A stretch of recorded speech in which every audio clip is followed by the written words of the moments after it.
Shalom. Hari ini saya mau bercerita terlebih dulu tentang berjaga-jaga dalam segala hal. Ketika musim hujan, setiap hendak berpergian naik sepeda motor, saya selalu melihat ke langit. Jika langit tampak mendung, saya akan membawa jas hujan. Satu kali saya melihat cuaca cerah, saya pergi tanpa membawa jas hujan. Di tengah perjalanan, langit yang semulanya cerah tiba-tiba berubah menjadi mendung dan hujan deras pun turun. Alhasil, hari itu saya pulang kehujanan.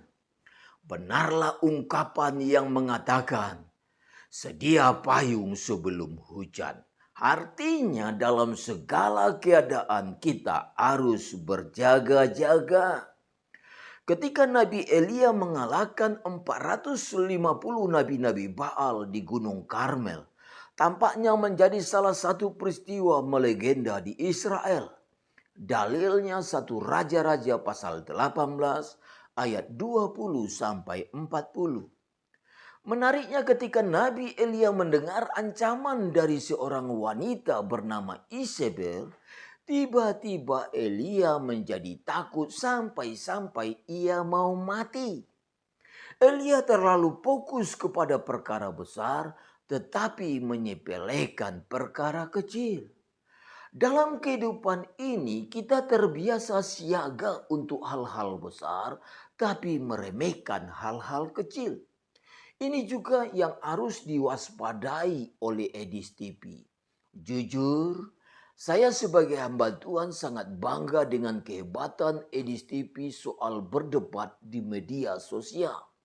Semua pendebat-pendebat dikalahkan dan mualaf-mualaf kembali lagi kepada Yesus. Tetapi yang saya mau katakan kepada Edis TV, jangan terlalu fokus menghadapi masalah besar seperti antikris, tetapi menyepelekan perkara kecil. Sebab kejatuhan manusia itu seringkali bukan karena batu yang besar, tetapi justru karena batu kerikil yang kecil. Kemarin saya menonton video singkat tentang kesaksian Edis TV. Ketika saya menonton, saya langsung mengerti bahwa Edis TV sedang menghadapi batu kerikil yang kecil. Dan batu kerikil yang kecil ini harus tetap diwaspadai dengan serius. Jangan sampai kita menang menghadapi perkara besar, tapi kalah dengan ancaman yang kecil. Itu bisa membuat kita nanti seperti Nabi Elia.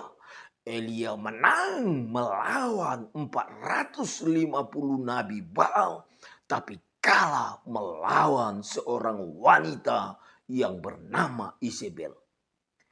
Elia ketakutan mendengar ancaman dari seorang wanita yang bernama Isabel.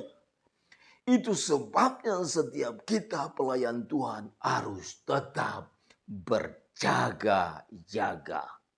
Firman Tuhan dalam Matius pasal 26 ayat 41 berkata, berjaga-jagalah dan berdoalah supaya kamu jangan jatuh ke dalam pencobaan. Jadi kalau kita tidak mau jatuh, kita harus berjaga-jaga. Hanya dengan cara itulah kita bisa menjadi orang yang berkemenangan. Yang terakhir, setiap kita yang mengikut Tuhan Yesus harus siap pikul salib. Di saat menghadapi masalah atau salib, tetaplah bersyukur dan jangan bersungut-sungut. Jangan marah sama Tuhan. Kalau kita tidak mau pikul salib, firman Tuhan berkata, kita tidak layak mengikut Yesus. Hanya saja salib yang kita pikul itu selalu tidak sama. Contoh, salib yang dipikul Edis TV dengan salib yang saya pikul beda. Tapi yang jelas setiap umat Tuhan pasti pikul salib. Makanya firman Tuhan dalam Matius 10 ayat 38 berkata, Barang siapa tidak memikul salibnya dan mengikut aku, ia tidak layak bagiku. Tetapi Tuhan firman-Mu atas negeriku.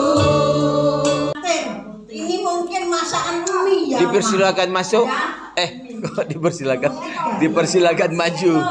Silakan maju. Wah. Ini betul-betul ya. Hadiah 17 Agustus ya. Oke. Jangan lupa like, subscribe, tekan sekarang juga ya. tombol merah.